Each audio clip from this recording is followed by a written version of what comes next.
Assalamualaikum warahmatullahi wabarakatuh. Alhamdulillah. Alhamdulillahilladzi an'amana alaina bi ni'matihi imani wal islam. Asyhadu an la ilaha illallah wahdahu la syarikalah wa asyhadu anna Muhammadan abduhu wa rasuluh. Allahumma shalli wa sallim wa barik ala sayyidina Muhammad wa ala alihi wa ashabihi ajmain, amma ba'd.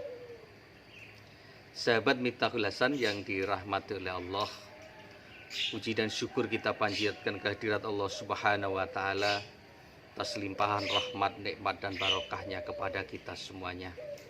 Semoga Allah selalu menganugerahkan nikmatnya kepada kita semuanya, selalu memberikan kesehatan, umur panjang yang barokah kepada kita semuanya, untuk selalu mendekatkan diri kita kepada Allah Subhanahu wa taala. Sahabat Miftahul Hasan yang dirahmati oleh Allah, kalau kita melihat kondisi data saat ini hubungannya dengan COVID-19, kita masih sangat prihatin sekali. Per tanggal 8 Oktober 2020 kita bisa melihat bahwa masih ada kenaikan yang sangat signifikan bagi kita di negara kita semuanya. 4.850 penambahan yang positif, dengan total sampai 320.564. Tapi alhamdulillah ada penambahan yang sembuh yang juga sangat signifikan, yaitu 3.769, dan ada angka penambahan yang meninggal yaitu 108 menjadi 11.580 orang. Sahabat Miftahul Hasan, untuk itu perlu ada ikhtiar, perlu ada usaha bagi kita semuanya. Tiap saat sudah disampaikan pada kita semuanya untuk selalu menjaga protokol kesehatan dan lain sebagainya. Selaku umat yang beragama, selaku umat muslim utamanya bagi kita semuanya, mari kita ikhtiar, usaha, baru kita tawakalkan kepada Allah. Usaha dulu, baru kita sandarkan, kita tawakalkan kepada Allah. Minimal ada 3 ikhtiar supaya kita terjaga dari COVID-19.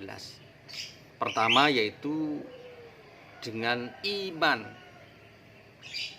yang kedua yaitu aman, yang ketiga yaitu dengan imun kita.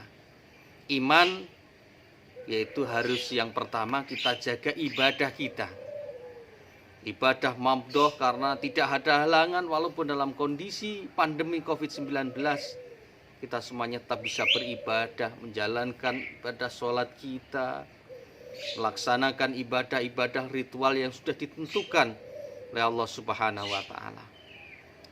Yang kedua yaitu perbanyak zikir kita. Maka di hari Jumat Mubarak ini kita perbanyak bacaan-bacaan zikir kepada Allah, bersolawat kepada Nabiullah Muhammad sallallahu alaihi wasallam. Kita nyebut asmanya, subhanallah walhamdulillah wala ilaha illallah wallahu akbar. Insyaallah ini menjadi terapi, menambah ketebalan keimanan kita kepada Allah Subhanahu wa taala. Yang ketiga selalu menjaga tilawah, bacaan, karena Quran ini menjadi syifa. Selain menjadi hudan, petunjuk, menjadi furqan bagi kita semuanya, menjadi mau'idhah bagi kita semuanya, ternyata Al-Quran ini menjadi syifa, menjadi obat bagi kita semuanya. Mestinya biar Al-Quran itu bisa menjadi obat, harus kita pelajari, kita sinau. Yang kedua kita baca Al-Quran, karena Quran ini bernilai ibadah bagi orang yang membacanya. Apalagi kita amalkan dalam kehidupan sehari-hari. Apalagi hari Jumat kita dianjurkan untuk membaca surat Al-Kahfi. Yang selanjutnya itu mengamalkan. Selain membaca, kita amalkan kandungan isi Al-Quran.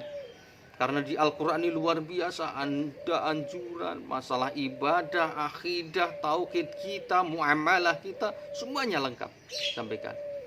Maka jaga tilawah kita. Yang keempat yaitu selalu berdoa kepada Allah.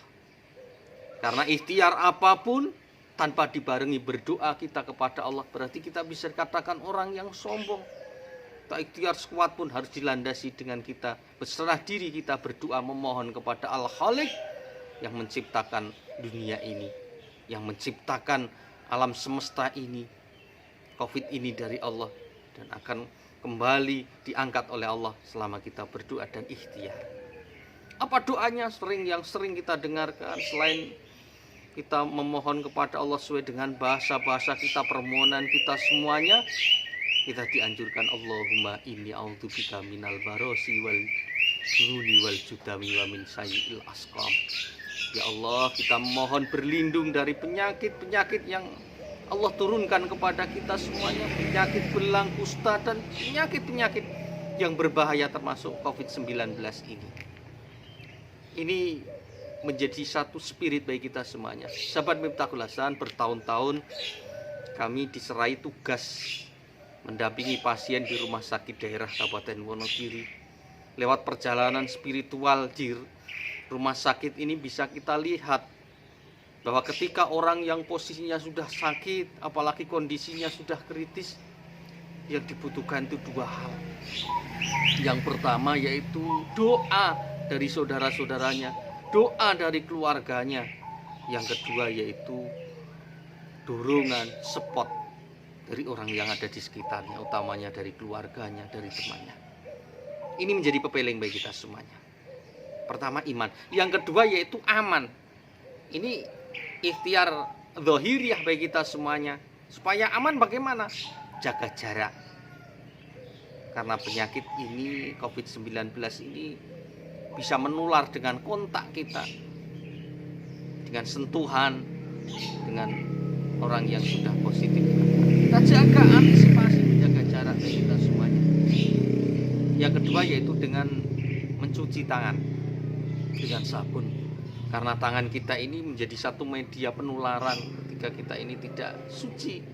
Ketika ada penyakit mengenai telapak tangan kita, kita salaman terhadap orang lain, maka ini bisa menular. Walaupun toh sebenarnya salaman ini menjadi satu cara kita merekatkan ukhuwah kita, persaudaraan kita, tapi dalam kondisi yang darurat ini bisa diganti dengan salam yang lain. Jabat tangan ini kita hindari dulu dan sering cuci tangan dengan sabun. Yang ketiga yaitu pakai masker bila kita keluar rumah. Bila kita bepergian, kita memakai masker menjadi proteksi bagi kita semuanya. Ini perlu kita lakukan. Yang terakhir yaitu imun. Dengan cara apa? Menjaga imunitas dengan pola makan kita. Agama kita, sahabat Miftahul Hasan, sudah jelas berikan perintah gambaran kepada kita, fasulusun li ta'amihi, fasulusun li sarabihi, fasulusun li nafasihi. Sepertiga perut kita ini untuk makanan. Jadi jaga pola makan kita. Mestinya dengan dua dimensi, halalan thayyiban. Dalam sisi halal secara dimensi syariat agama, yang kedua yaitu thayyib, barang itu baik kita makan, sehat barang itu kita makan. Lalu lisarobihi, minuman. Jadi perut kita tidak boleh penuh cuma makanan saja, tapi dengan minuman. Fathulusun li nafasihi, sepertiga perut kita ini untuk nafas. Jadi jangan terlalu kenyang, karena ketika kita terlalu kenyang menjadikan kita ini malas untuk beraktivitas, malas untuk beribadah, karena ini merasa kenyang, adanya ngantuk terus. Yang kedua yaitu jaga pola istirahat. Islam, agama kita semuanya ini adalah agama yang indah sekali. Sudah dibagi waktunya bagi kita, kapan waktu untuk bekerja, ada waktu untuk ibadah, ada waktu untuk istirahat. Malam diciptakan bagi kita semuanya untuk istirahat. Jaga pola istirahat kita. Supaya apa? Tubuh kita menjadi fresh. Yang ketiga, yang terakhir yaitu jaga olahraga kita semuanya. Karena sesungguhnya harus ada aktivitas yang seimbang antara kita semuanya bergerak, beraktivitas, berolahraga, dan lain sebagainya. Namun sahabat Miftahul Hasan, dalam berbagai referensi bisa kita amati, bisa kita ketahui bahwa sesungguhnya sholat ini merupakan satu cara bagi kita semuanya olahraga menyehatkan pada kita semuanya. Demikian, semoga Allah berikan rahmat hidayahnya pada kita semuanya, terhindar dari COVID-19, sehat semuanya. Wallahu muwaffiq ila aqwamit thoriq. Assalamualaikum warahmatullahi wabarakatuh.